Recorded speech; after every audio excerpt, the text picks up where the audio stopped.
ಬೇರೆ ಫ್ರೆಂಡ್ಸು ಮನಾಲಿ ಗೋವಾ ಕಾಶ್ಮೀರ ಅಂತ trip plan ಮಾಡಿದ್ರೆ ನಾವು ತೋಟಕ್ಕೆ ಹೋಗ್ತಾ ಇದೀವಿ ಬಾರ್ಬಿಕ್ಯೂ ಮಾಡಕ್ಕೆ. ಹಾಯ್, ನಾನು ಯಾಸಿ. 3 ವರ್ಷದಿಂದ ನಾವು ಪ್ಲಾನ್ ಮಾಡಿ ಮಾಡಿ ಸಾಕಾದ್ವಿ. ನಮ್ಮ 6 ಜನ ಫ್ರೆಂಡ್ಸ್ ಗ್ರೂಪ್ ನಲ್ಲಿ ಒಬ್ಬ ಬಂದ್ರೆ ಒಬ್ಬ ಬರೋದಿಲ್ಲ. ಅದಕ್ಕೆ 200 ಹಾಕೊಂಡು ಚಿಕನ್ ಫಿಶ್ ತಕೊಂಡು ತೋಟಕ್ಕೆ ಹೋಗ್ತಾ ಇದೀವಿ. ಫ್ರೆಂಡ್ಸ್ ಮನೆ ಹತ್ರ ಹೋಗಿ ಚಿಕನ್ ಮಟನ್ ಫಿಶ್ ಇಜ್ಲು ಎಲ್ಲಾ ತಕೊಂಡು ನಮ್ ಜರ್ನಿ ಸ್ಟಾರ್ಟ್. 100 ಮೀಟರ್ ಬೈಕ್ ಓಡಿಸಿ ನಿಲ್ಸ್ಬಿಟ್ವಿ. ಸುಸ್ತಾಯ್ತು ಗುರು, ನೀರ್ ಕುಡಿಯೋಣ ಅಂತ ನೀರ್ ಕುಡ್ದಿ ಮತ್ತೆ ಸ್ಟಾರ್ಟ್. ಇವ್ರಿವ್ರನ್ನ ನೋಡಿ ಪೊಲೀಸರು ಕ್ಯಾಕರ್ಸಿ ಮುಖಕ್ಕೆ ಉಗಿತಾವ್ರೆ. ಹೆಲ್ಮೆಟ್ ಹಾಕೊಂಡು ಓಡಿಸ್ರೋ ಅಂತ. ಈ ಫ್ರೆಂಡ್ಸ್ ಯಾವಾಗ್ಲೂ ಹಿಂಗೇನಾ?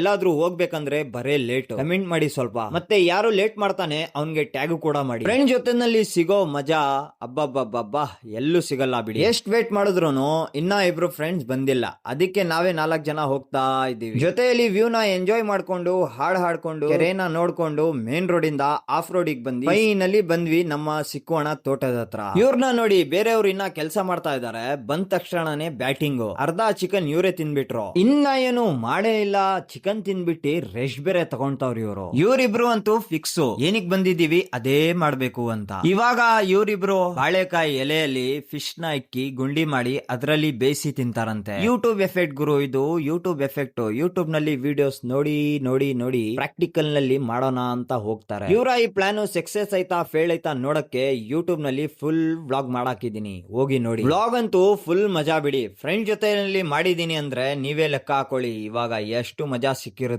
ಅಂತ. ಫೈನಲಿ ಏನೇನ್ ತಂದಿದ್ವಿ ಎಲ್ಲ ಹೊಟ್ಟೆ ತುಂಬಾ ತಿನ್ಬಿಟ್ವಿ. ಫ್ರೆಂಡ್ಸ್ ಗಳು ಜೊತೆನಲ್ಲಿದ್ರೆ ಕಾಮಿಡಿ ಮಜಾಕ್ ಮಾಡೋದು ಕಾಮನ್. ಏನೋ ಮಜಾಕ್ ನಲ್ಲಿ ಸ್ಪೀಕರ್ ಗೆ ಹೊಡೆದ್ಬಿಟ್ಟ. ಇವಾಗ ಸ್ಪೀಕರ್ ಗೆ ಏನಾಯ್ತು ಅಂತ ನೋಡಕ್ಕೆ, ಸ್ಪೀಕರ್ ಓನರ್ ಏನ್ ರಿಯಾಕ್ಷನ್ ಕೊಟ್ಟ ಅಂತ ನೋಡಕ್ಕೆ, ಮತ್ತೆ ನಮ್ಮ 6 ಜನ ಗ್ರೂಪ್ ನಲ್ಲಿ ಒಬ್ಬ ಏನು ಕೆಲಸ ಮಾಡಿಲ್ಲ ಅವ್ನ್ ಯಾರಂತ ನೋಡಕ್ಕೆ ಫುಲ್ ವ್ಲಾಗ್ ನಾನು ಯೂಟ್ಯೂಬ್ ನಲ್ಲಿ ಹಾಕಿದ್ದೀನಿ, ಹೋಗಿ ಚೆಕ್ ಮಾಡಿ. ಸೊ ಇವತ್ತಿಗಿಷ್ಟೇ. ವ್ಲಾಗ್ ಚೆನ್ನಾಗಿದ್ರೆ ಲೈಕ್ ಮಾಡಿ, ಶೇರ್ ಮಾಡಿ, ಮತ್ತೆ ನಮ್ಮ ವ್ಲಾಗ್ ಹೆಂಗಿತ್ತು ಅಂತ ಕಮೆಂಟ್ ಮಾಡಿ. ಬರ್ತೀನಿ, ಧನ್ಯವಾದಗಳು.